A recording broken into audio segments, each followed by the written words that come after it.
Oculta en documentos de unos 500 años de antigüedad, figura una de las grandes incógnitas científicas. ¿Pudo haber volado el hombre hace siglos? Las pistas se hallan en la obra de uno de los artistas más grandiosos de todos los tiempos, Leonardo da Vinci.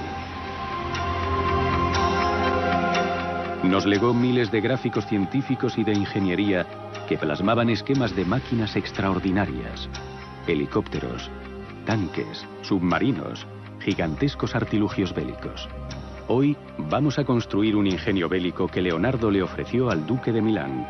Tenía la intención de construirlo, pero no llegó a hacerse. Es una ballesta de 24 metros que dispara balas de cañón.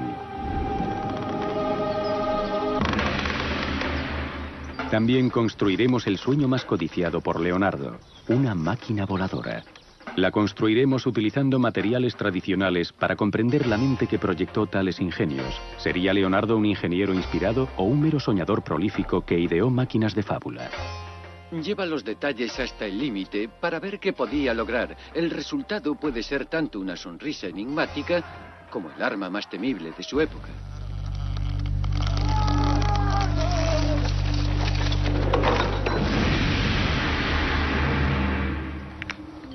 Deseaba rehacer la naturaleza, hacer algo siguiendo su propio criterio, lo cual era ser casi un dios. Pero, pese a su gran fascinación por el vuelo, ninguna de las máquinas voladoras de Leonardo llegó a construirse. Uno de los problemas es que a lo largo de los años, el trabajo de Leonardo acabó extraviado, deteriorado y posiblemente destruido a propósito. Necesitaremos expertos que puedan localizar y descifrar la caótica serie de documentos que aún se conservan. Nuestros equipos de construcción tendrán 3 meses para concluir ambos proyectos. Si funcionan, nos preguntaremos por qué no llegaron a construirse mientras él vivió. ¿Serían las ideas de Leonardo demasiado peligrosas para su época? Construyendo estas máquinas esperamos hallar las respuestas. Los inventos de Da Vinci, episodio 1. En 1485, Leonardo quiso impresionar al duque de Milán. Necesitaba algo colosal. La ballesta gigante mide 24 metros de ancho, 15 de largo y se necesitan 10 toneladas de fuerza para armarla. Su esquema deberá traducirse a planos que los artesanos del siglo XXI puedan comprender. Esa es la tarea de Ivan Williams, un proyectista que lleva 20 años fabricando armas antiguas. Pero la complejidad de esta máquina le está dando el mayor quebradero de cabeza de su vida. No me convencen mucho los esquemas que tengo aquí. Quizás por eso jamás se construyó, porque los artesanos de Leonardo le dirían: mira, Leo, sé que te ilusiona mucho esto y que el duque te pagará bien, pero en serio, si construyes esto quedarás fatal, porque no va a funcionar. Pero los constructores tienen que hacerla funcionar, y podría resultar peligroso. La potencia de la ballesta será tremenda. Pensamos el arco de un artefacto de unas 6 toneladas. Y si falla alguna pieza, saldrán disparados trozos de madera y metal por todas partes. Así que lo principal es que nadie resulte herido. Y el segundo objetivo es que lance una piedra grande a gran distancia. Por ahora la carpintería está parada. El equipo no puede empezar hasta que se resuelvan los detalles de los planos. Han tenido que recurrir a un experto de Florencia, famoso por su obra sobre los artistas ingenieros del Renacimiento. Se llama Paolo Galuzzi.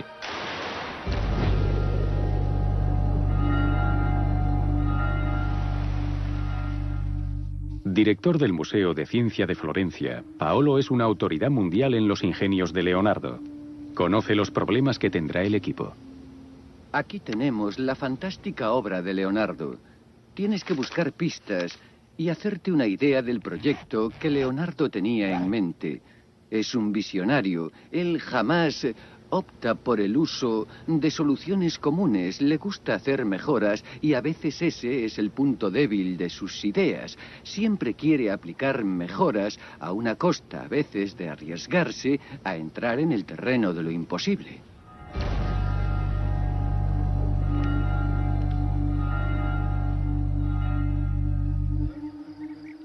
¿Habrá entrado Leonardo en el terreno de lo imposible con su ballesta gigante o es que Ivan es demasiado cauto? Paolo se reúne con el equipo en Wiltshire para intentar resolver sus dificultades. Dave Hepworth, jefe del equipo, preside la reunión, pero Ivan tiene otros planes. Bien, adelante. Puede parecer muy negativo lo que voy a decir, pero tras sopesar los problemas que van a surgir, pues he visto que son muchos. El mecanismo de disparo, en mi opinión, en esta máquina no funcionará. La presión sobre esa tuerca la hará saltar y todo se hará pedazos. Y no hay necesidad, porque en esta época había mecanismos de disparo diseñados para esta arma en concreto. Bueno, como guardián de los documentos de Leonardo, que es el papel que me ha tocado, debo decir que no soy partidario de prescindir de este mecanismo de disparo. Como Leonardo dice en una carta al duque de Milán ofreciéndole sus servicios, haré máquinas fuera de todo lo tradicional. Es algo típico de Leonardo, siempre realiza innovaciones. Cierto. Pero en la época había mecanismos que él conocería y los armeros le habrían dicho, vamos a usar el empleado por los romanos. Es más sencillo. Sujeta la cuerda por completo e impide que salte hacia arriba. ¿Y cómo interpretas este esquema? He tratado de copiarlo lo mejor posible y este es el punto débil, donde creo que la ballesta se romperá. Paolo accedió de mala gana a cambiar el disparador, pero también quieren realizar otros dos cambios. Puesto que están convencidos de que la ballesta de Leonardo se romperá por la tensión, quieren darle esbeltez para ganar en flexibilidad. Además, insisten en que el tamaño es poco eficaz. El modelo informático de Dave indica que se comportará igual acortándola 9 metros. Paolo acepta que quizá los constructores renacentistas habrían hecho los mismos ajustes, pero no va a permitir más cambios. Paolo es más partidario de que nos ciñamos al diseño original de Leonardo. Pero yo creo que es muy grande. Mide 24 metros. Es enorme. Con unos 15 metros sería suficiente. El jefe del equipo, Dave Hepworth, es ingeniero de estructuras y fabricante de arcos. Dave afirma que con 15 metros esta máquina aún será 5 veces mayor que cualquier ballesta jamás construida. Un gigantesco diseño para un gigante, Ludovico Sforza, el caudillo de Milán. Leonardo era el ingeniero de su corte y vivía en los palacios de los Sforza. Había recorrido un largo camino desde sus humildes comienzos. Leonardo nació en el pueblo de Vinci. Debido a que era ilegítimo, hijo de un notario y una campesina, las buenas profesiones le estaban vetadas. En lugar de ello, recibió la educación básica de los artesanos. Pero Leonardo sabía que su destino era llegar más lejos.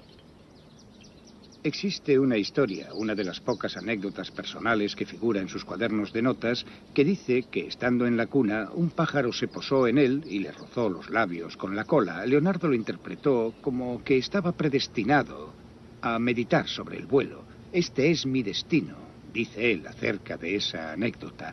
Dice que el pájaro llegó por el aire y le tocó, por así decir, con su magia. Nuestro segundo proyecto es cumplir el sueño de Leonardo de llegar a volar. Steve Roberts y Martin Kim se encargan de esa tarea. Tienen fama mundial por sus reproducciones de aparatos de la historia de la aviación. Pero sus conocimientos les servirán de poco para construir una máquina que llegó 400 años antes del primer vuelo conocido.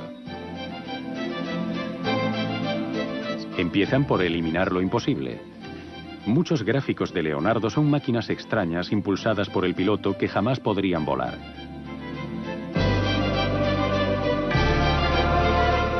Más tarde, basándose en sus estudios sobre las aves, Leonardo proyectó ingenios para planear. Mientras examinan esos planos, Steve y Martin se fijan en el dibujo de un ala que Leonardo repite una y otra vez. Es bonito. El problema, si optamos por este diseño, es que no va a ser muy estable. No, es... bueno, sí. Creo que este es el mejor diseño, sí. Pero con todo, creo que le falta una cola. ¿Tú crees? Sí, porque es muy plana. En este dibujo con forma de murciélago hay una cola. Mientras lo que se añada figure entre las ideas de Leonardo, será válido.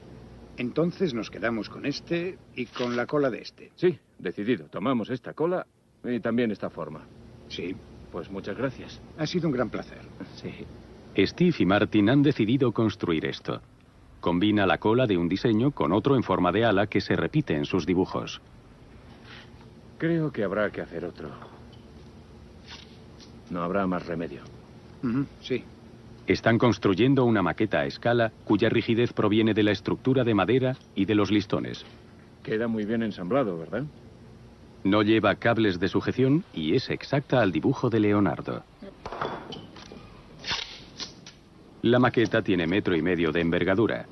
El planeador a escala real medirá 9 metros. Al contrario que el equipo de la ballesta, Steve y Martin seguirán el diseño de 500 años de antigüedad, aunque no están muy seguros de si volará. Camina despacio, hacia adelante. Y suéltalo con suavidad. La primera prueba no está mal, pero quizás sea muy pesada. La han hecho de lino, caña y álamo. Confían en que Leonardo hubiese usado una madera más ligera, como la preferida de Steve, la pícea. Solo hay una forma de averiguarlo. Steve viajará a Florencia en busca de materiales del Renacimiento y Dave Hepworth lo acompañará. Vale. No tiene mucho sentido probar una ballesta gigante en miniatura. Solo la real puede indicar cómo responderán las piezas a la tensión, pero por lo menos el disparador funciona bien. Ahora ambos equipos deben hallar los materiales adecuados para su tarea. Algo esencial, porque Dave y Steve van a construir máquinas que durante los últimos 500 años solo han existido sobre el papel.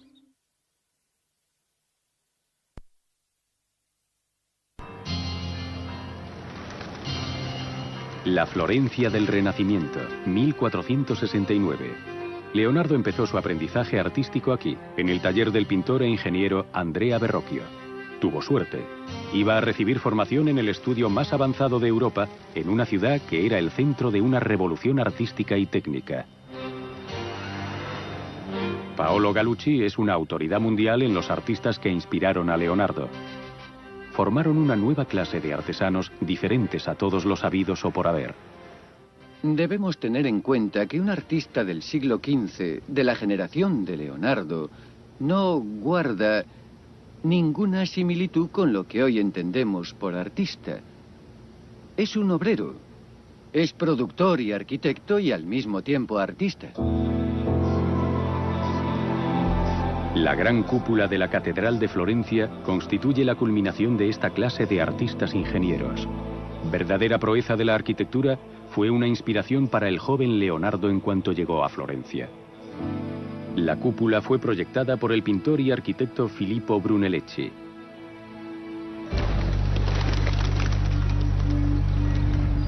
Brunelleschi rompió con los métodos tradicionales y se sirvió de métodos matemáticos para construir la cúpula sin utilizar una estructura de madera como apoyo interno. Pero tuvo que inventar grúas, cabrestantes y andamios para colocar las piezas en su lugar. Paolo ha llevado a Dave y a Steve hasta el monumento del que se dijo que sería imposible de hacer. Como aprendiz de Verrocchio, Leonardo estuvo trabajando en la cúpula. Allí aprendió que para ser un gran artista había que ser un gran ingeniero, y los artistas ingenieros podían transformar los sueños en realidad. Sabemos que Leonardo copió todos y cada uno de los ingenios de Brunelleschi usados por Verrocchio para colocar en la cima la gran esfera de cobre y el crucifijo. Se trata de un detalle muy importante en la vida de Leonardo, porque fue como el resorte que impulsó todo lo que hizo a continuación. Sí, es el punto crucial. Es, por así decirlo, la cuna, el inicio, un laboratorio para Leonardo. Fue el taller de aprendizaje donde incrementó sus conocimientos y también donde comprendió la gran personalidad de Brunelleschi y todo lo que se puede conseguir gracias a las máquinas. Brunelleschi fue su mentor. Brunelleschi fue realmente quien le dio el impulso para ser un gran ingeniero, copiando, comprendiendo todo lo que se podía mejorar y llevándolo a cabo. Brunelleschi utilizó las matemáticas para resolver el problema de la cúpula. Leonardo se inspiraba en la naturaleza. El mundo natural aparece plasmado en la Anunciación, pintada por Leonardo con solo 21 años. No solo muestra su talento para plasmar la naturaleza, sino también cuánto ansía comprender cómo funciona. Sabemos que Leonardo era un naturalista de talento, un gran científico lleno de curiosidad, aunque la idea que se tenía del artista estaba rodeada de un aura de misterio. Hoy el conocimiento se divide en varios campos, como la ciencia, la ingeniería y las bellas artes. Pero en aquella época no había separación entre ellos. Cuando Leonardo plasmaba sus conocimientos sobre la dinámica del agua como una imagen en sus cuadros, las disciplinas se entremezclaban de un modo que hoy en día no se da. Con sus conocimientos sobre la naturaleza y la ciencia, aprendidos siendo artista-ingeniero, Leonardo empezó a idear grandes proyectos. El más atrevido fue hacer que el ser humano volase. Confiaba en el poder de las máquinas para cambiar el destino humano. Nuestros constructores tienen que realizar dos de los mayores proyectos de Leonardo, pero deben utilizar materiales tradicionales. En Florencia aún hay talleres que emplean las técnicas de la época de Leonardo. Paolo ha llevado a Steve y a Martin a conocer a Fabio Rossi, experto en restauración de maderas renacentistas. Sí, tenemos alguna duda sobre las maderas que querríamos aclarar. En una parte de la ballesta necesitamos una madera resistente. Sí, una madera con una buena capacidad de compresión. La compresión la aguanta bien el olmo y el nogal, como esta, que es muy flexible. Sí, eso, dura y flexible. Esto es nogal, pero también el olmo sería adecuado. Tal vez incluso dura. Sería mejor la madera del olmo, aunque cualquiera de ellas valdría. ¿Y cuál sería la más flexible para la parte exterior del arco? ¿Qué nos aconseja él? Es cierto, para la parte exterior de la ballesta, ¿cuál es mejor? Dave cree que podrá hacer una ballesta de maderas diferentes. ¿Qué les recomiendas? Pues la del álamo es muy flexible, es muy ligera, Sí, pero es mucho más ligera y también muy flexible. Para el proyecto de Dave, Fabio le ofrece varias maderas que Leonardo habría empleado. Y la madera de álamo también puede servir para el planeador de Steve. Sí, esta es la madera más ligera. Fue mi primera opción. Pero estudié sus características y aunque me gusta su peso, necesito algo más fuerte. Yo también creo que lo más ligero y flexible para el planeador sería el álamo. Sí, sin duda alguna. Entonces, para el planeador, el álamo sería... Es lo mejor. Teniendo en cuenta lo que podrían haber usado entonces, creo que es la mejor opción.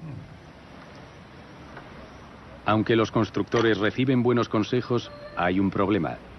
La mente inquieta de Leonardo lo llevaba con frecuencia de un proyecto a otro, antes de haber concretado los pormenores en sus dibujos, y no le pesaba dejar trabajo sin finalizar si un nuevo reto atraía su atención.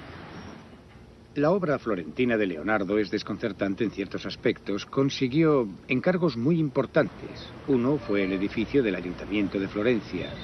No puede haber encargo más prestigioso que ese, y cualquier artista sabría que terminarlo a tiempo consolidaría su carrera, pero él no lo terminó.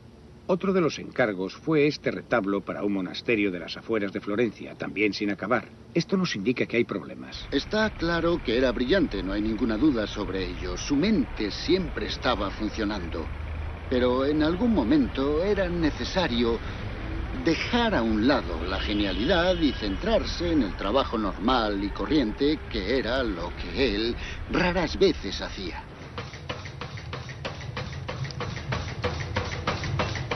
Mientras Dave y Steve están en Florencia, Ivan trabaja en la estructura de metal de la ballesta y no ha tenido problemas con los detalles normales y corrientes por ahora. En Telford forjarán el mecanismo de disparo y las abrazaderas para ensamblar la gigantesca estructura. Harán falta 10 toneladas de hierro. Completo ya el estudio y la planificación, el equipo de la ballesta tiene 9 semanas para acabar su ingenio. Y con la estructura metálica ya en marcha, llevan ventaja sobre el equipo del planeador. Steve y Martin aún están haciendo pruebas. Simulan la presión del aire sobre el ala con sacos de arena. Han seguido el consejo de Fabio y han empleado chopo negro para el armazón. Leonardo no conocía la pícea que prefería Steve. Las costillas del ala, hechas de caña, se unirán con cuero. El planeador debe ser lo más ligero posible, y lo es, con un peso de 32 kilos.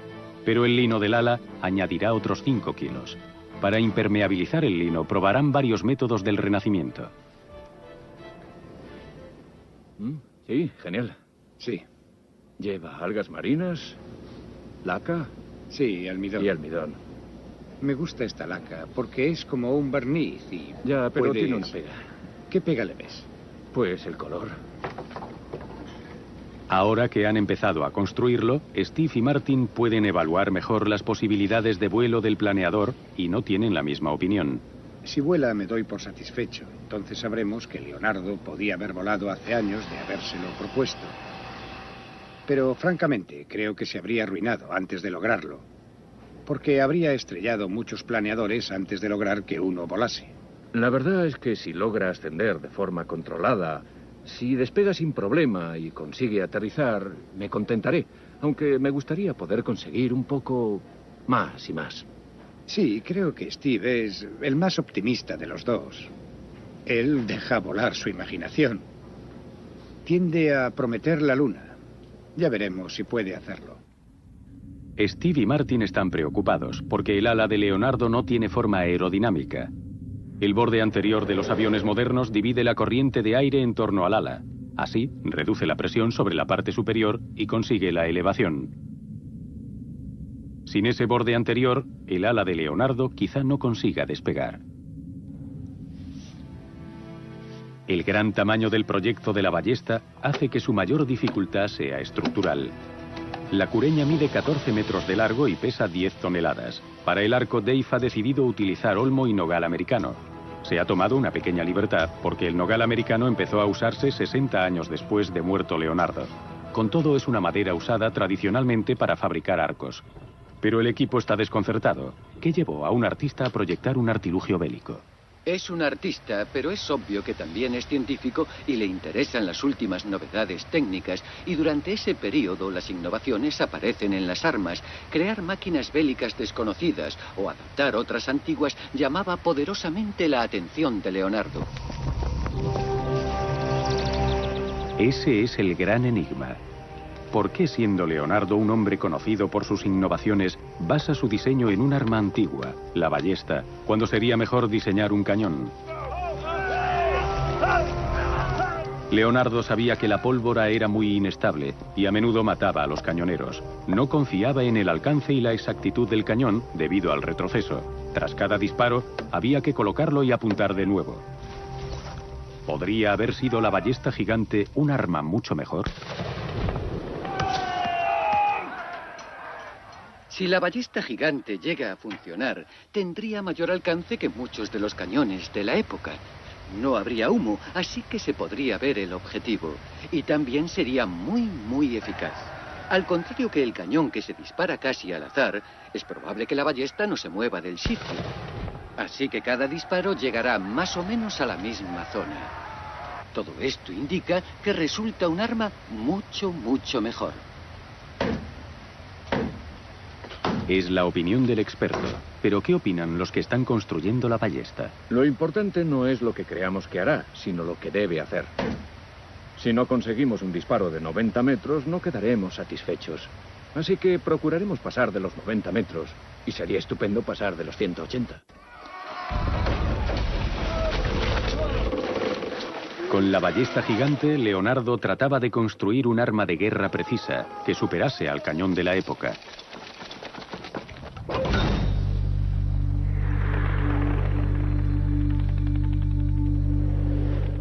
En busca de un modelo de precisión en la naturaleza sobre el que basar su ballesta gigante, Leonardo se centró en el cuerpo humano.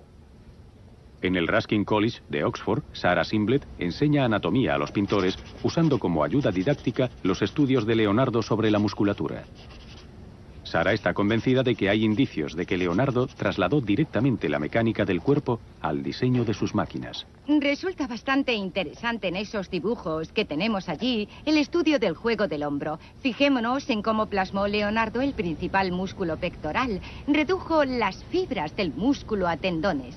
Es como si estuviese creando el entramado sobre los huesos. Es una técnica que también aplica a su arquitectura y a sus proyectos de grandes máquinas. A ver, vamos a estudiar con detalle el músculo. Bien, Leonardo observa el cuerpo humano como pintor y como ingeniero. Otros pintores se centraban más en la estructura superficial. Leonardo va más allá. Le interesa la anatomía como detalle en sí misma. Le interesa la mecánica del cuerpo humano. Así, por ejemplo, en el proyecto de la ballesta gigante se aprecia una relación directa entre la tensión de la madera y la tensión del hueso. Está cubierta literalmente de músculos y tendones que hacen funcionar el invento. La anatomía humana fue lo que inspiró la ballesta gigante, pero un simple error humano ha puesto el proyecto en peligro. Aunque parezca mentira, los planos de Ivan están en pies y en pulgadas, pero algunas piezas se han encargado en sistema métrico decimal. Las piezas no encajan y los nervios afloran. Estos pernos son demasiado cortos y los soportes del eje demasiado largos. ¿No será que la otra parte es más corta? Bueno, vale, como quieras, es cuestión de opiniones. En mi plano pone 90 centímetros y creo que los necesitan. Teniendo en cuenta que No sé, el peso, supongo. tendría que doblarse para que la madera se fracturase. Así es imposible que ocurra. Vale. A ti te preocupaba saber cómo llegó a ocurrir esto. Imagino que habrá sido por discrepancias o algo así. Porque trabajamos con pulgadas y con milímetros. Sí, el problema es que estos planos se hicieron en distintas ocasiones y no se cotejaron, creo. Entre todos. Eso es. El arco es lo más importante. Las dos piezas que forman los brazos del arco son las que sufrirán la flexión. Y si no absorben la energía, o si se parten, o si falla el laminado, la cosa no saldrá bien. El cuerpo del arco está laminado, es decir, lleva dos maderas unidas con cola. La de olmo puede soportar gran compresión y la de chopo americano es muy elástica. Esta combinación debería compensar la solidez mermada al dar esbeltez al diseño de Leonardo. En su época se conocía el laminado, pero lograr una buena unión entre las maderas es un proceso complejo que está causando grandes problemas. Para el planeador es vital la precisión. Steve y Martin se encargan por separado de miles de piezas que deben encajar con exactitud para que la máquina llegue a volar. Pero hay un componente esencial que aún no han podido evaluar porque no han hallado a ningún piloto que se arriesgue a volar en este planeador.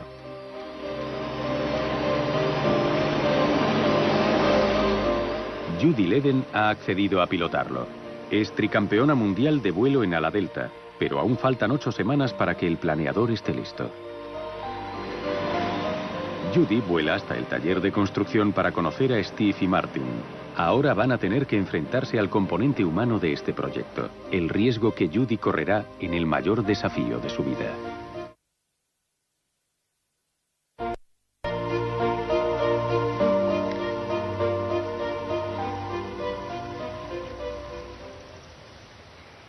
Quiere volar, o eso parece. ¿Sí? Con esta brisa que sopla ahora, se nota la resistencia. Escucha, está crujiendo.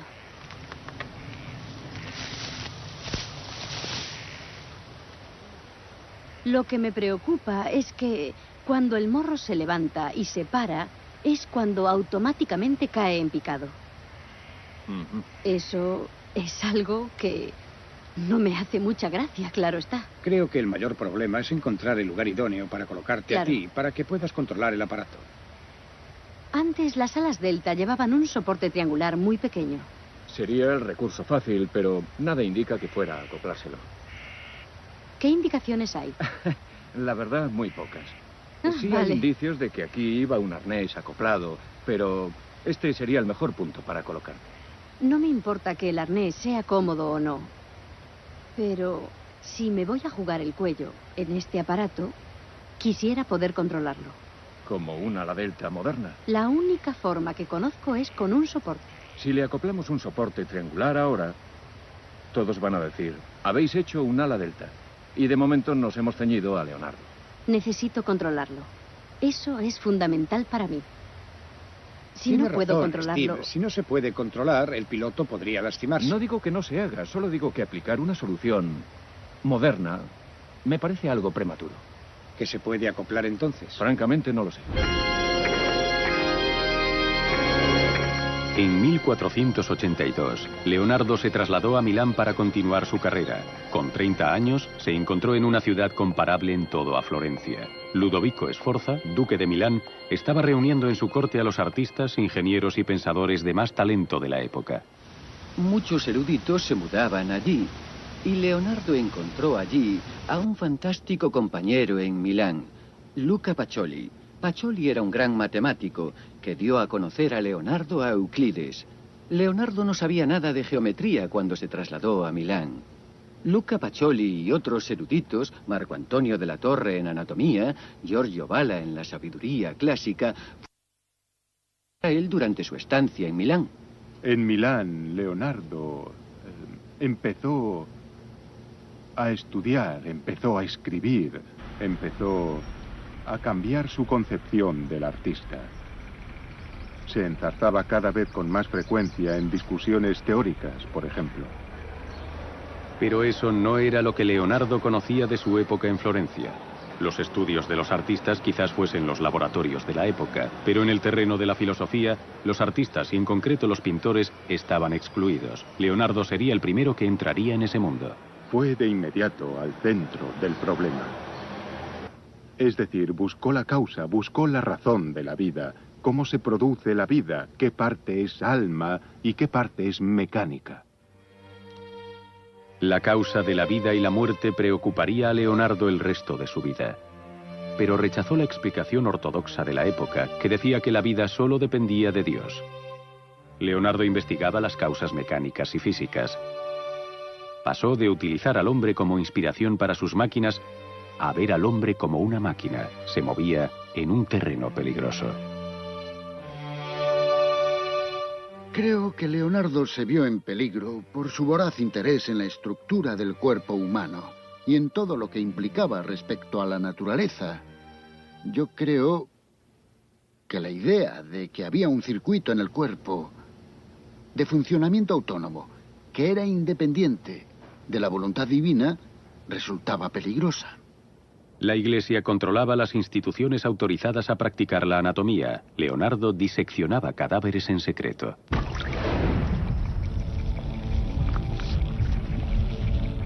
Leonardo trabajaba por su cuenta, fuera de los lugares oficiales, para diseccionar. No tenía productos químicos para conservar el cadáver y en muchas notas menciona el horror de las noches pasadas en compañía de aquellos cuerpos.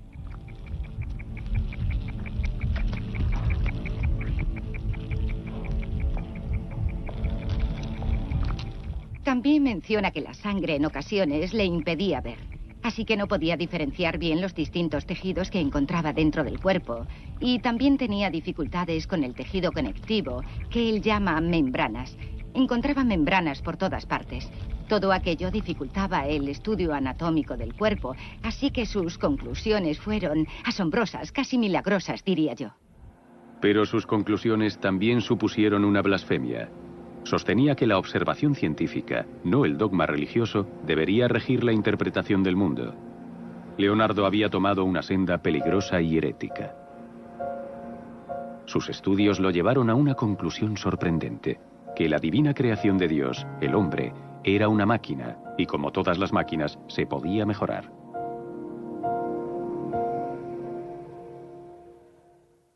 Un, dos, tres, ya. Nuestro equipo está convencido de que el diseño de Leonardo también se puede mejorar, y tras 2 meses y medio de arduo trabajo, es hora de comprobar si tiene razón.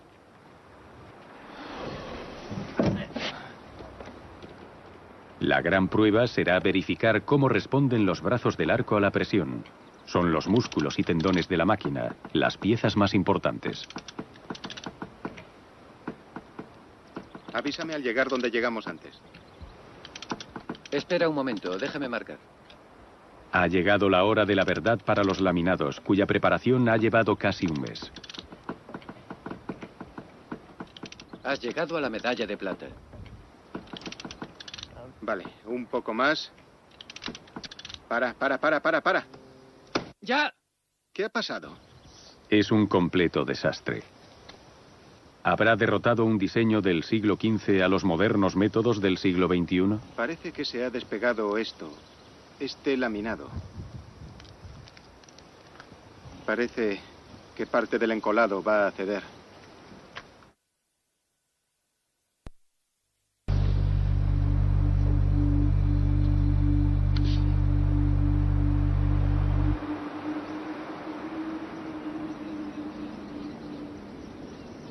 Lo peor que podía ocurrir ha pasado. En un experimento histórico, nuestros ingenieros están construyendo dos de los proyectos más ambiciosos de Leonardo da Vinci. El diseño para la máquina voladora está tomado directamente de la naturaleza. Fue el sueño de su vida, pero nunca llegó a construirlo. Leonardo también tenía deseos de lograr el arma suprema de su época, una ballesta gigante que dispara balas de cañón.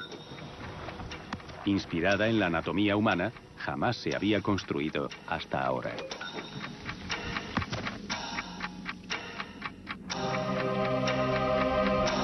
Leonardo da Vinci está considerado como uno de los artistas más extraordinarios del mundo, pero solo nos dejó 12 cuadros. Sin duda su mayor legado son los miles de dibujos que desvelan su fascinación por la ciencia y la técnica. Y aún hay secretos ocultos en estas páginas. Leonardo tiene una inteligencia extraordinaria. Y yo creo que él se consideraría a sí mismo principalmente como una masa latente de células cerebrales que tratan de asimilar todo el universo y de ordenarlo. Pero muchas de sus geniales ideas se han perdido en el tiempo. Gran parte de sus manuscritos desaparecieron, algunos destruidos deliberadamente. Gracias a las 7000 páginas que se conservan, hoy en día los científicos pueden revisar la obra de Leonardo. Nos están descubriendo a un genio que iba años por delante de su época. Y es al Leonardo científico e ingeniero al que nuestros científicos van a poner a prueba. Solo tienen 3 meses para completar las tareas, usando materiales tradicionales para descubrir si esas máquinas podrían haber funcionado. ¿Podría haber sido la ballesta el arma imbatible de su época? ¿Será posible que Leonardo pudiese haber logrado un vuelo tripulado hace 400 años? Este proyecto, el de construir las máquinas de Leonardo, ha necesitado de expertos de fama mundial que ayudasen a nuestros constructores a descifrar el caos de los manuscritos. Su excepcional colaboración ha aportado nuevos datos sobre el artista que trató de comprender el universo.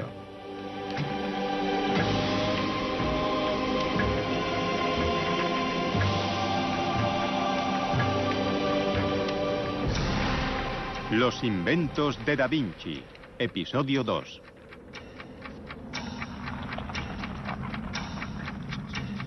Tardaron 11 semanas en tener lista la ballesta gigante para las pruebas en la llanura de Salisbury. Mediante simulaciones informáticas se calculó que lograría disparar una bala de cañón a 270 metros, pero solo lo hizo a 45. Este diseño no fue fiel al proyectado por Leonardo. Ahora solo queda una semana para hacerla funcionar. La ballesta gigante vuelve al taller. Al jefe del equipo, Dave Hepworth, le sorprende que el arco laminado que han hecho no proporcionase la suficiente potencia. Estaba seguro de que podrían mejorar la ballesta de Leonardo, muy grande y pesada. Hay que revisar eso. No importa mucho, ¿verdad? Te dan ganas de decir, realmente te dan ganas de decir, lo tiro todo a la basura. Lo siento. No importa. Bueno. La sugerencia de Dave de dar esbeltez al arco no le ha traído muy buenas críticas. ¿Está listo ya el otro? Sí. Mi madre. Le he estado dando vueltas toda la noche y hay varios detalles que me preocupan. No sé si habremos abusado de las técnicas modernas de ingeniería con el laminado, por ejemplo. La solución será reformar los brazos del arco. Pero debemos ceñirnos al proyecto de Leonardo, porque nos alejamos demasiado de su diseño. Hemos llegado a un punto en el que hemos hecho algo demasiado complicado. La ballesta está a punto de sufrir un cambio drástico, pero se aproximará más al diseño de Leonardo.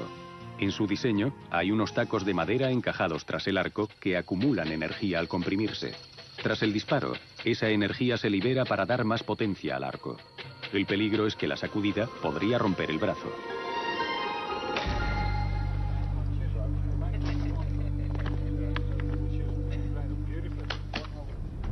El equipo ha seleccionado un fresno entero que habrá que partir a la mitad para hacer los brazos del arco.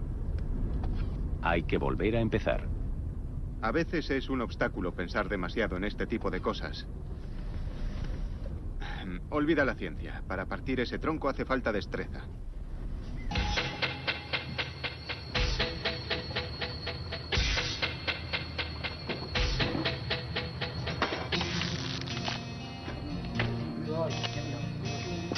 El equipo se está jugando mucho. Hay que partir el tronco evitando los nudos para hacer los nuevos brazos del arco. Pero las dos mitades deben salir rectas y sin defectos. Estudian la enorme pieza de madera desde todos los ángulos para decidir exactamente por dónde cortar. Parece que la elección es correcta.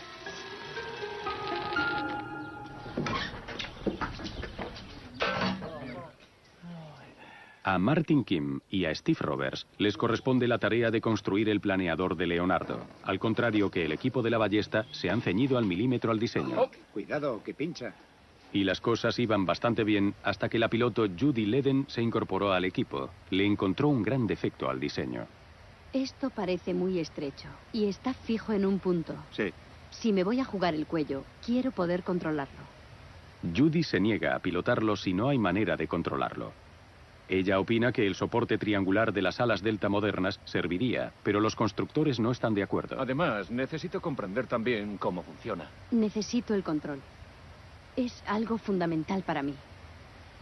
Si no puedo Ella tiene controlarlo... razón. Si no puede controlarlo, podría sufrir un percance. No digo que no quiera hacerlo controlable, solo digo que tirar la toalla y acoplar ahora un concepto moderno quizás sea prematuro.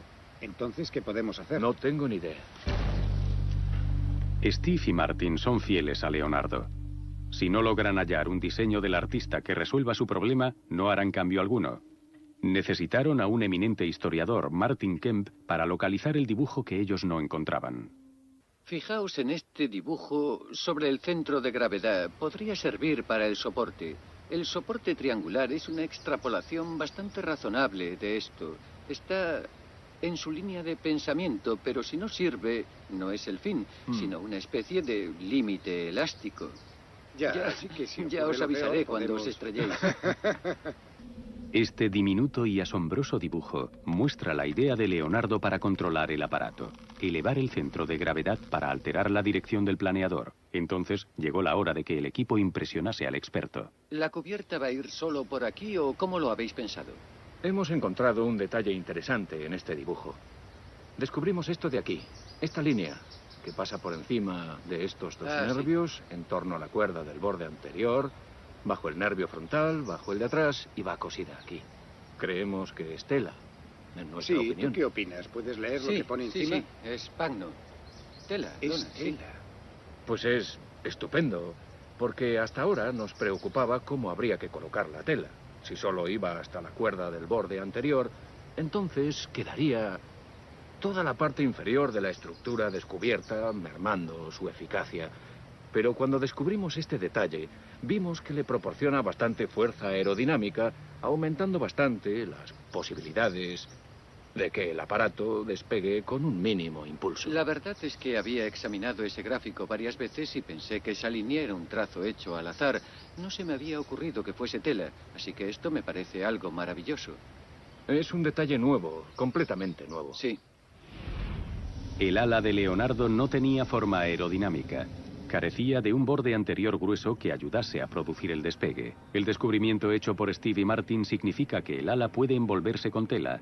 Al dar así grosor al borde anterior, el despegue debería ser más fácil, e indica que Leonardo predijo un importante descubrimiento del siglo XX, la aerodinámica. Nuestros ingenieros descubrieron una pista esencial que los historiadores del arte no vieron durante siglos. Me parece estupendo. En cierto modo, es la Mona Lisa de la ingeniería. Es todo un hallazgo y para él sería un gran triunfo. Steve y Martin lograron hacer ese descubrimiento porque, al ser ingenieros, hablan el lenguaje que Leonardo inventó hace 500 años.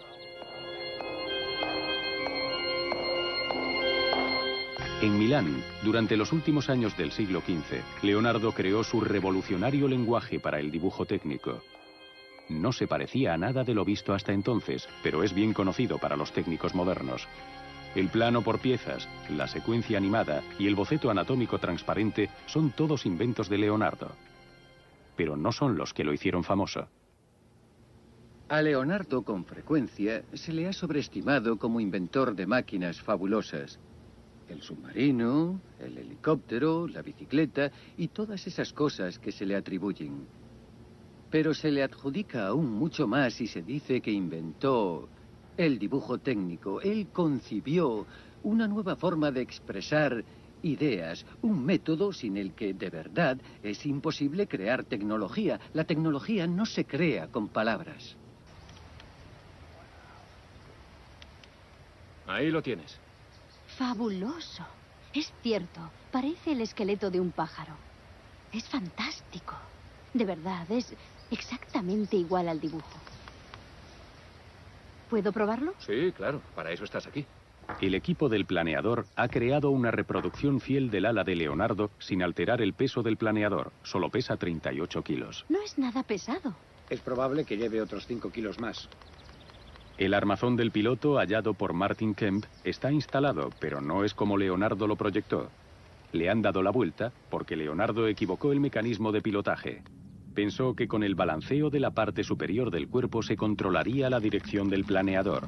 Pero lo cierto es que Judy balanceará las piernas para guiarlo, como hacen los actuales pilotos de ala delta.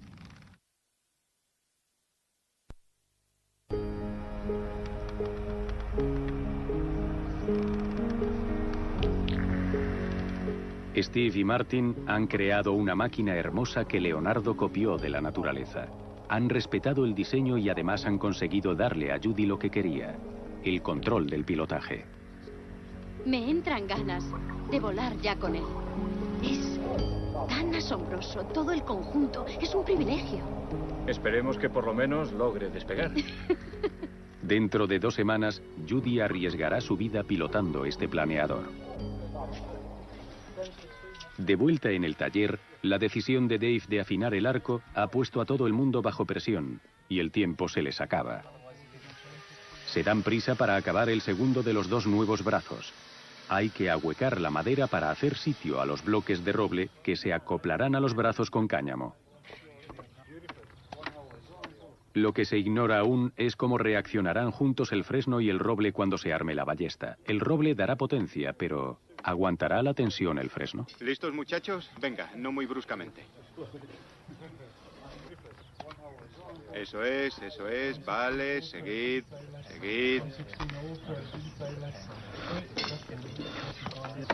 A ver, eso es, ahí, aguantadlo ahí. Aguantad, perfecto. Dave está más contento ahora que se está ajustando más al diseño original de Leonardo. Vamos a comprobarlo.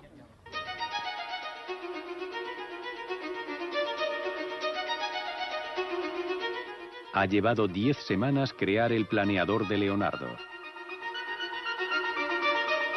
La última parte fue coser la tela al ala. El peso final es de 43 kilos. Ahora hay que probarlo. Amanece en Yorkshire y el equipo se reúne en la pista de despegue.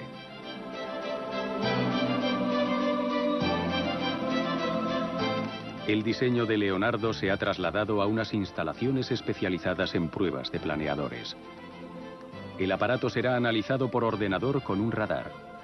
Es la manera más segura de comprobar si Leonardo sabía lo suficiente para hacer despegar un planeador. Hay mucho temor a que el aparato resulte destrozado por el aire. Los ingenieros tendrán que observar a conciencia su estructura de aspecto frágil. ¿Veis lo que ocurre arriba? Sí, hay un espejo enfrente del brazo. O sea, que podrán parar si detectan algún peligro. Sí, también podemos ver en el ordenador el peso que soporta el planeador, así que en cuanto se sobrecargue... Entonces verán si cede. Sí, y pararían. ¿Qué crees que pasará? Yo creo que va a volar. Parece un pájaro, ¿verdad? Sí, es cierto.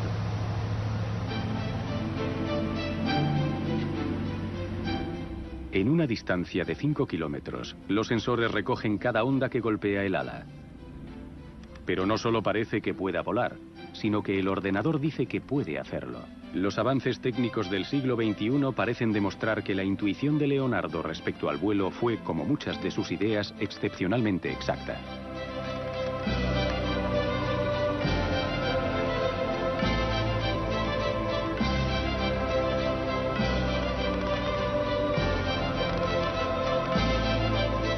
Esta frágil máquina ha soportado todas las pruebas sin que le salte un puntal ni le ceda una puntada.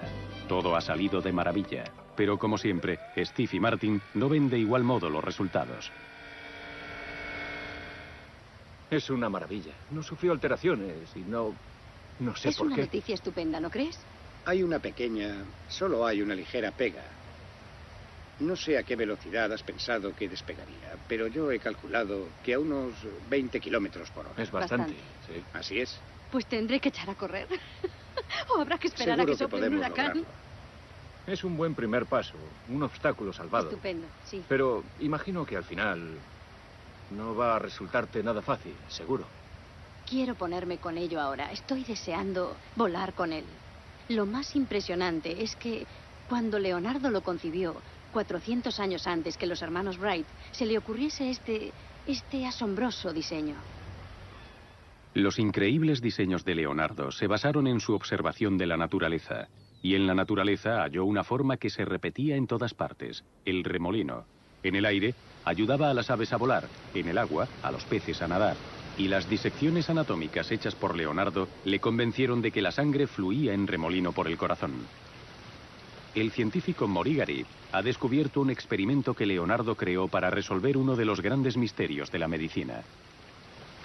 Para él, el remolino era un concepto de ámbito universal. Él sabía que el mismo mecanismo se daría dentro del cuerpo humano, en las válvulas cardíacas, y que sería un proceso fundamental para el funcionamiento del corazón. Pero necesita comprobarlo, porque no tenía un aparato de rayos X para ver el funcionamiento interno del cuerpo. Y esa es la parte más asombrosa. Construyó una maqueta de la válvula aorta, una aorta artificial, y así observó los remolinos que se forman en esas válvulas cardíacas. Fue la confirmación de la hipótesis. No se limitaba a pensar sobre un problema, sino que se preocupaba por contrastar sus ideas. Mori reprodujo la maqueta del corazón hecha por Da Vinci y demostró que la teoría del remolino era correcta. Los científicos hicieron este descubrimiento hace solo 18 años con la ayuda de un equipo ultramoderno. Leonardo lo dedujo de su estudio de la naturaleza y fabricó una válvula cardíaca que es idéntica a las elaboradas en el siglo XXI. En la práctica, si los materiales que utilizó fuesen adecuados en cuanto a compatibilidad, su creación sería perfecta para hacer hoy en día una sustitución de válvula aórtica. Mediada la cincuentena, Leonardo estaba más ocupado que nunca. Todavía seguía con sus proyectos privados, sobre todo los anatómicos. Y había empezado su cuadro más famoso, la Mona Lisa. Recibía muchos encargos del Ayuntamiento de Florencia y de los franceses que gobernaban Milán. Estos estados rivales, siempre al borde de la guerra, competían por los servicios de Leonardo. El artista pasó gran parte de su tiempo viajando entre esas dos grandes urbes. En Milán, Francesco Melfi se convierte en aprendiz de Leonardo, una de las pocas personas con las que llegó a intimar. Leonardo era un personaje enigmático, un ingeniero militar que detestaba la guerra. Llenó cuadernos con reflexiones sobre el mundo, pero reveló poco sobre sí mismo. Quería cambiar el destino del mundo, pero describía a los hombres como meros canales por los que discurren los excrementos. Leonardo era un individuo complejo. En algunos aspectos se muestra con espíritu amable y gentil. Le gustaba comprar aves en el mercado de Florencia y liberarlas para que no sufriesen. El pobre quizás fuese vegetariano y aunque le atraían los hombres, parece que fue un individuo en general más bien reprimido. En sus notas dice que los órganos de procreación son tan desagradables que es un milagro que la especie siga perpetuándose. Él opinaba que el cuerpo en sí mismo era desagradable debido a sus necesidades y deseos y trataba de alejarse de ellos lo más posible. Las necesidades humanas básicas le resultaban desagradables, pero la anatomía humana inspiró sus diseños. La ballesta gigante está basada en los músculos y tendones del cuerpo. En Portsmouth, Inglaterra, tenemos la última oportunidad de ver si esta máquina de inspiración anatómica puede funcionar. Es más fiel al diseño original de Leonardo, pero ¿hará eso que funcione? Avisadnos por si pasa algo grave. Vale. 1, 2, 3, ¡vamos! Ah, vaya. El primer disparo es mediocre, pero solo armaron la ballesta a un cuarto de su capacidad. Van a hacerlo por etapas, tratando de maximizar la potencia de los bloques de compresión antes de alcanzar el punto álgido. Vale, ¿listos? Adelante, dispara.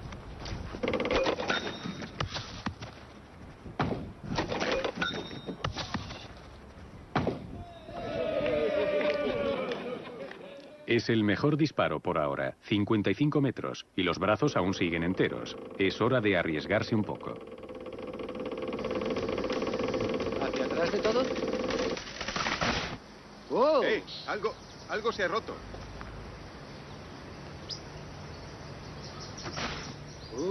Hay que tener cuidado, creo que va a saltar algo. Cuidado, puede saltar algo, se está rompiendo. Ya.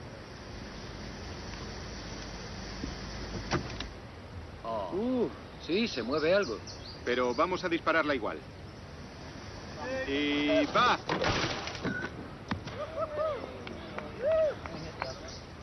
Creo que la hemos roto. ¿Qué ha sido? Hemos roto el brazo. Roto por completo. Ocurrió antes de dispararla. El fresno se ha roto ahí atrás. Sí, es cierto. Es increíble que alcanzásemos esa distancia. Sí. Está completamente roto. Sí. Siniestro total.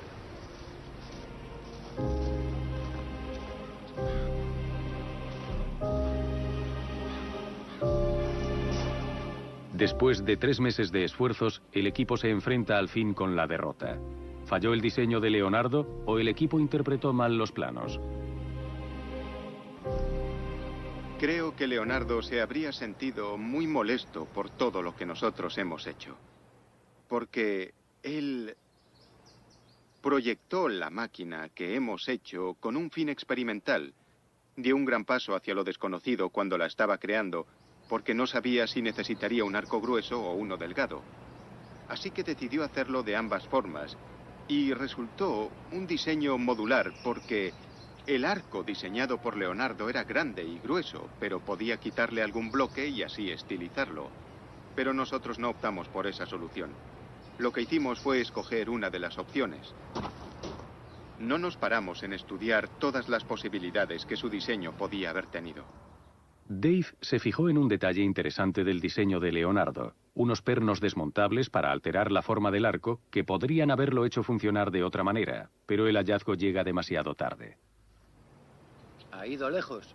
Es cierto, es una buena distancia. Eso demuestra la potencia que puede generar. Los disparos parecían prometedores y su precisión fue mejor que la de los cañones de la época. Mejor apártate de su trayectoria. Habría derribado a varios. Además, si pudiésemos aumentar la elevación, mejoraría el alcance.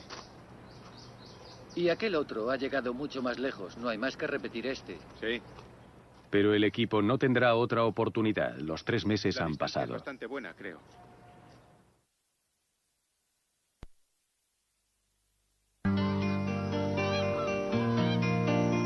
Finales de otoño en la costa de Eastbourne. Un día perfecto para que toda criatura salga a volar.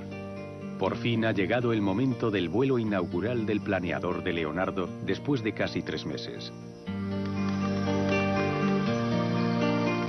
Se respira emoción aquí en lo alto de esta colina. Mientras los constructores, sus familias, la piloto Judy y su marido se dirigen hasta el lugar del lanzamiento, presienten que será un momento histórico. Por eso, el experto en Leonardo, Martin Kemp, también está aquí. Sí, es absolutamente extraordinario. Vuele o no, es un aparato hermoso.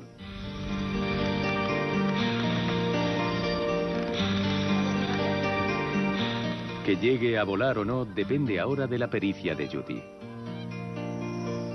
Es tanta la incertidumbre. Tengo que pensar con frialdad todos los pasos y no dejarme vencer por el entusiasmo. Por una parte, siento una gran emoción y quiero volar muy alto con él, pero por otra, sé que podría matarme. Sujétalo. ¿Quiere volar? ¿Ya está? Sí, ¿estamos listos? Sí. ¿Preparados? ¿Listos? ¡Ya! Y entonces ocurrió lo inesperado. Emprendió el vuelo.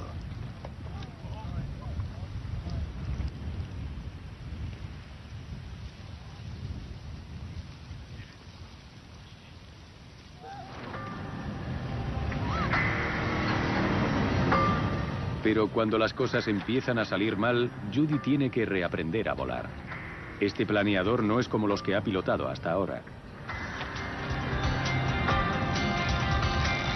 Judy tardó al menos 1 hora en adaptarse al planeador.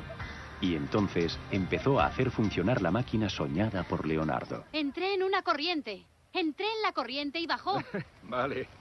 Ha sido maravilloso. Sí.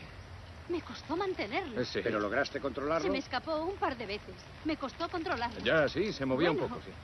Un poquito. La pendiente es grande. Sí. Muy grande. Con este vuelo, Judy igualó el récord que los hermanos Wright establecieron en 1903. Ha volado 55 metros colina abajo, a más de 2 metros de altura. 500 años después, el sueño de Leonardo se hace realidad y todo el mundo está entusiasmado. Ha estado bien. Incluso Steve y Martin están contentos.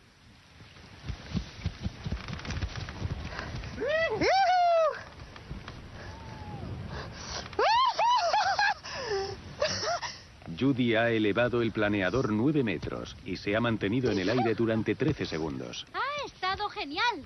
Ha sido estupendo. Acertaste al atar ese cabo. Sí.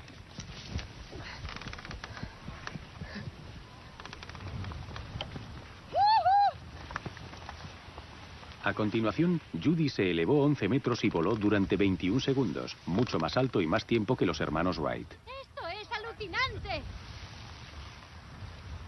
La máquina de Leonardo tiene buenas perspectivas.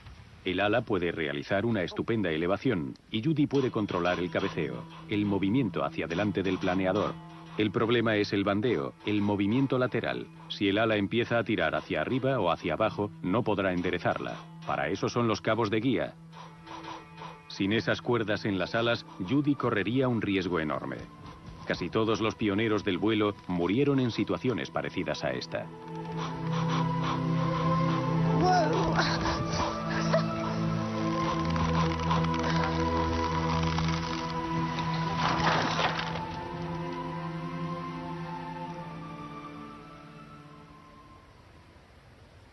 He notado cierta vulnerabilidad, pero bueno, por suerte teníamos los cabos.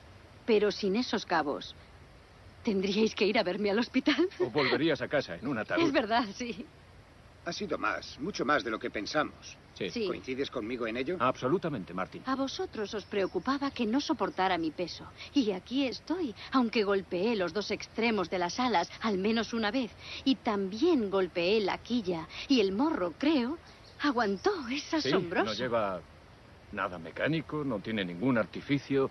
Es sencillo. Alucinante. Me preocupaba el bandeo, me preocupaba que no se pudiese controlar. A lo mejor Leonardo está ahí arriba diciendo: tío, os habéis olvidado la dirección. Sí, a lo mejor sí. Sí. Puede. Quizás ande Lo habéis por aquí. hecho mal, Sí, puede está ser. mal hecho. Pero si lo pulimos un poco, puede que le saques mucho más jugo, sobre todo en cuanto al control. El control total es algo distinto. ¿Cómo se logra controlar el vuelo? Esencialmente con el viento. Da una gran potencia de despegue, pero ha volado de verdad. Ha sido absolutamente espectacular. El planeador que Martin Kemp calificó como la Mona Lisa de la ingeniería sobrepasó todas las expectativas. Y la Mona Lisa es la obra maestra de la pintura de Leonardo.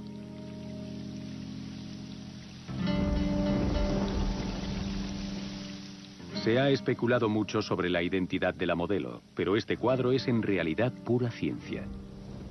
Si te mueves, tendremos que volver a empezar de nuevo. Leonardo trasladó sus conocimientos sobre anatomía a la pintura. Conocía cada músculo y tendón de la mano, y sabía que eran necesarios 18 músculos para formar una sonrisa.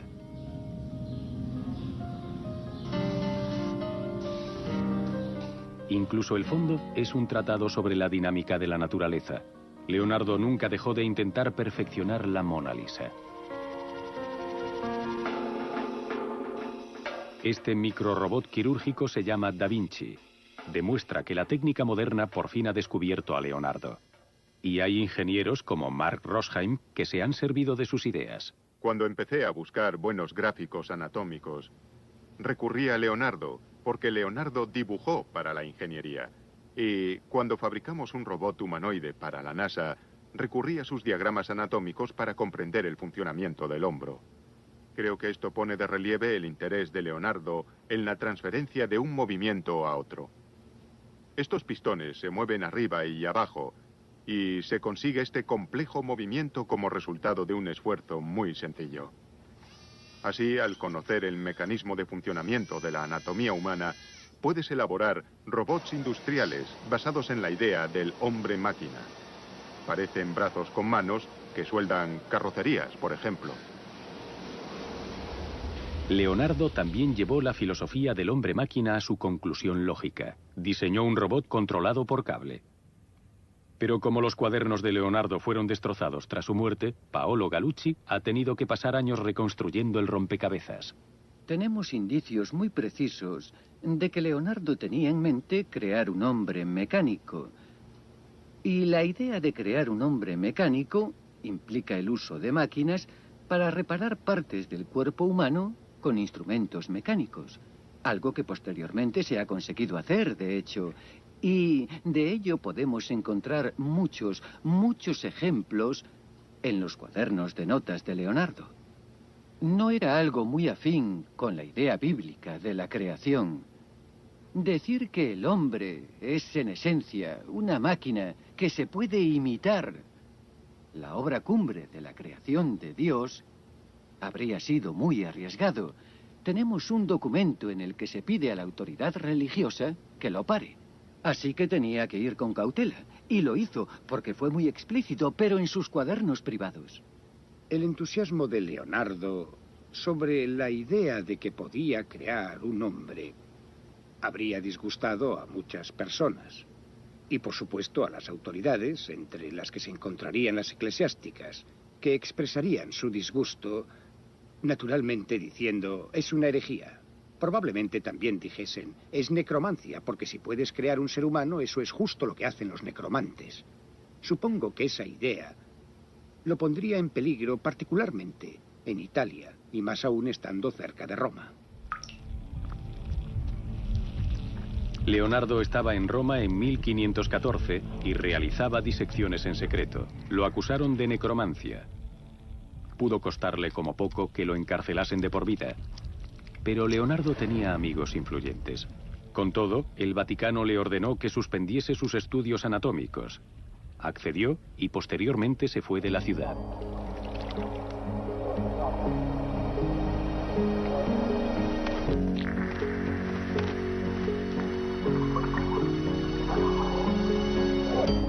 Leonardo dejó incompleta su obra sobre anatomía, pero tenía un libro listo para su publicación. Acerca del vuelo de las aves, un único volumen sobre su gran pasión, el vuelo. En él, Leonardo detalla los principios clave de la aeronáutica. Sabía que las aves tuercen las alas para virar y aprovechan las corrientes y bolsas de aire para planear. Con este libro, Leonardo debió de sentirse más cerca que nunca de lograr su gran ambición, conseguir que el hombre volara.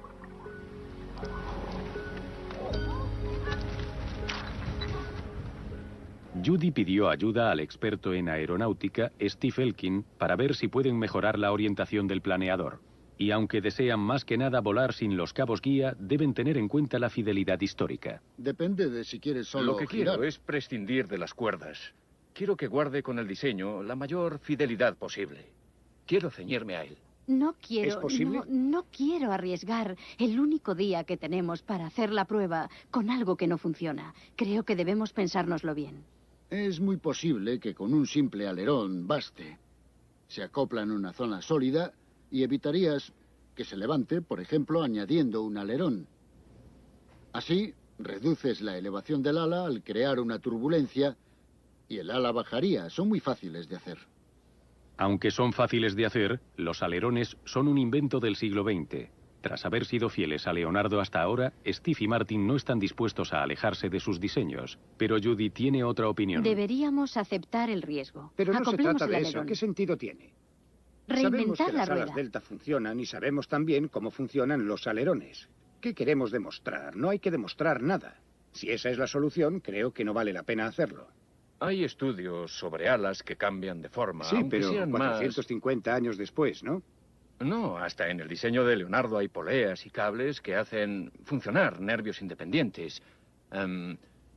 Están ahí para que el extremo del ala se mueva y cambie su forma. Si observas a las aves, Sí, cambian la aprovechan forma el de viento. sus alas. No tienen un alerón que se Claro. levanta. Si observas el vuelo de un ave en la montaña, verás que las alas cambian de forma. Es la única referencia que Leonardo tenía. Pero para lograr ese movimiento harán falta muchas articulaciones. ¿Puedo enseñarte una cosa? Así Sí, por verás a qué me supuesto. refiero. De acuerdo. ¿Tengo que bajarlo? Tienes que bajarlo. Vale, ¿lo muevo Tú hacia? normalmente lo mueves hacia este Sí. lado. Pero si, por ejemplo, acoplamos algo así, ocurre esto. Esto es el alabeo. Se altera la forma del ala para subir o bajar como un ave. Habrá que ir ajustando el día de la prueba para ver lo que se consigue. Es una solución muy sencilla, ¿verdad? Es una cuerda que vas tensando gradualmente. Y vamos tanteando. Sí. Me encantará probarlo, porque creo que esto va más con la posible solución que habría adoptado Leonardo.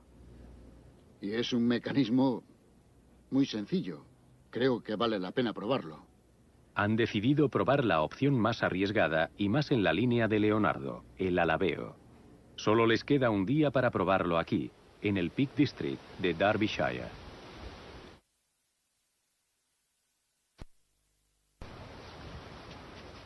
El Peak District de Derbyshire es el lugar elegido para la última prueba del planeador.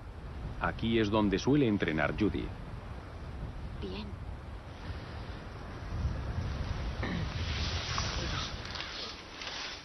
Acoplar la cuerda de alabeo no es difícil porque es un mecanismo muy sencillo.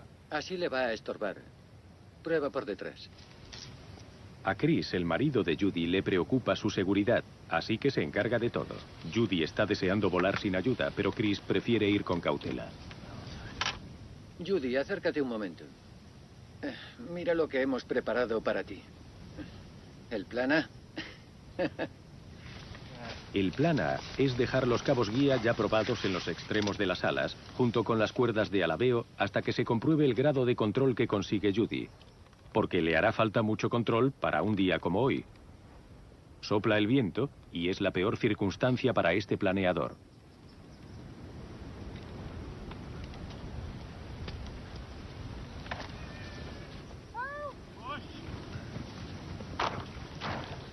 El primer impacto rompe las cuerdas de alabeo. Me sorprende ido. haber podido detenerlo tirando y dando así contra la cuerda. Sí.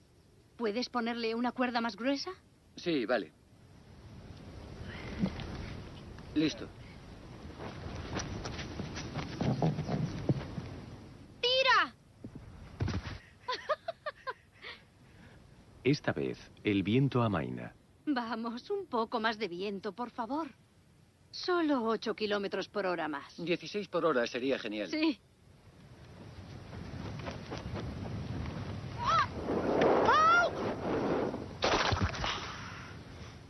Vaya. Solo trataba de mantenerlo nivelado. ¿Estás bien? Sí, estoy bien. Oye... Qué desagradable es ver acercarse el suelo a ti desde esa altura. Sí, desde luego, te creo. Ahora Judy acaba de correr un verdadero peligro. Su marido, Chris, quiere dejarlo ya, pero Judy no quiere rendirse todavía. Está convencida de que pronto cambiará el tiempo.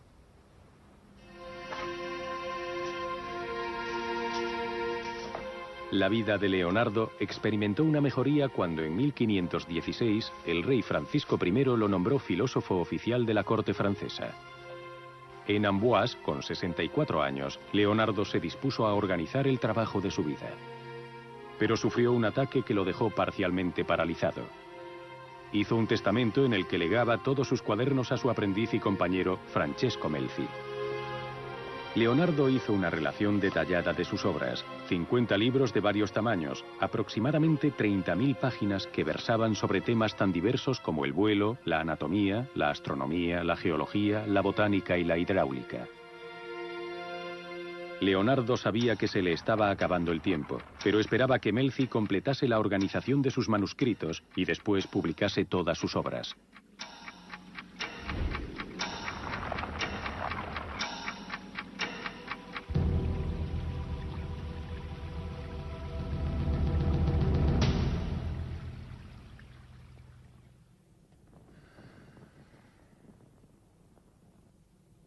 Melfi estuvo al lado de Leonardo cuando éste murió en Amboise en 1519, a los 67 años de edad.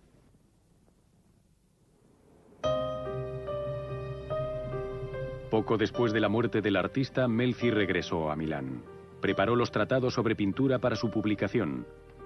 Los planes para publicar futuras obras sufrieron un contratiempo.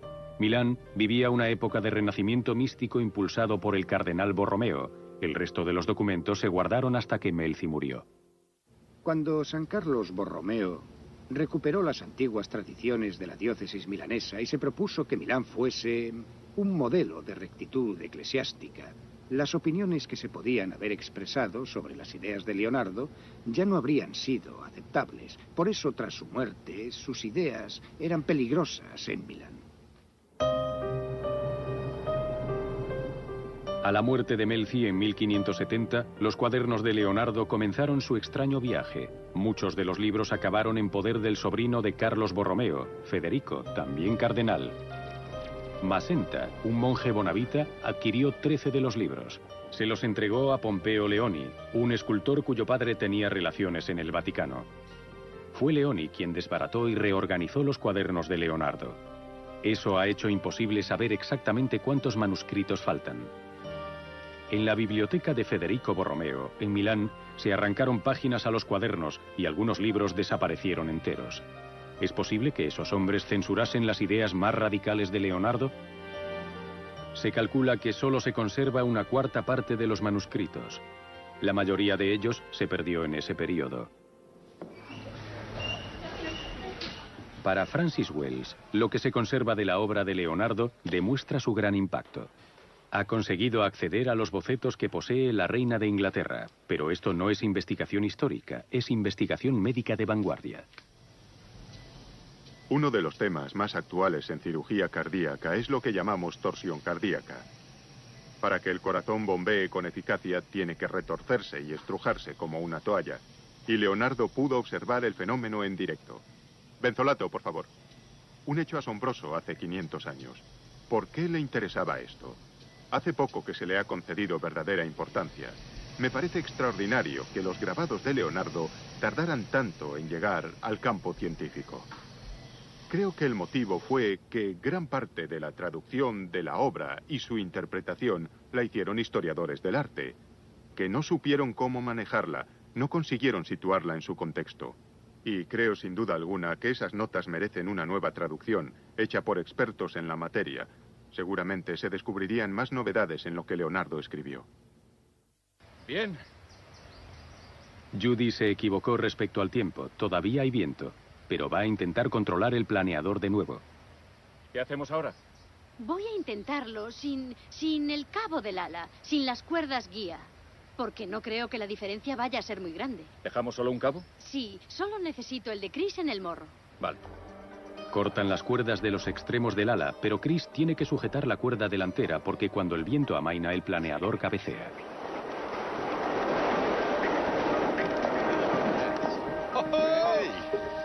Solo Chris puede sacar a Judy del apuro. ¡Tira!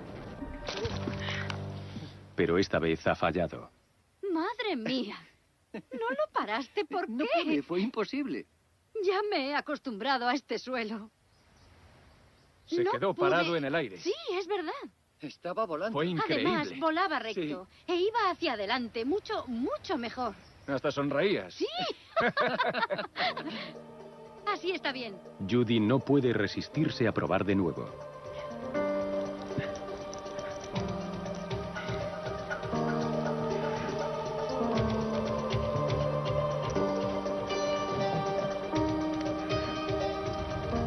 ¡Empuja! ¡Empuja!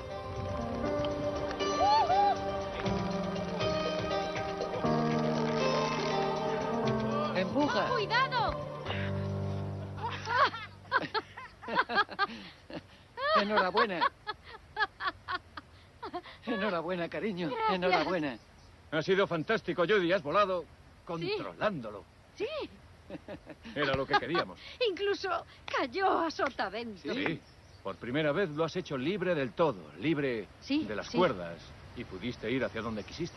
Sí. Te elevaste entre 11 y 12 metros del suelo. Sí, creo que a 15. Es mucha altura. Me pareció que eran unos recorrido unos 80 metros, cuesta abajo. Y la única razón por la que te paramos fue porque te ibas valle abajo, por donde no debías. Sí. Sí. Anótalo en el cuaderno de bitácora. Sí, 10 anótalo. minutos de vuelo para Leonardo da Vinci. En 10 intentos, el vuelo más largo de Judy fue de 21 segundos. Su mayor altura fue de 15 metros y la mayor distancia recorrida 91 metros. Ha hecho realidad el sueño de Leonardo. Ha sido maravilloso poder llegar a volar con él.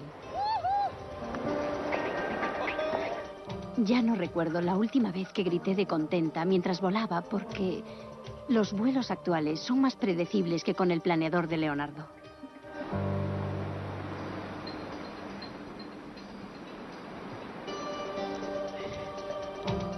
Pero los vuelos que conseguí a cierta altura y en línea recta fueron estupendos. Fue algo maravilloso. Siempre lo recordaré.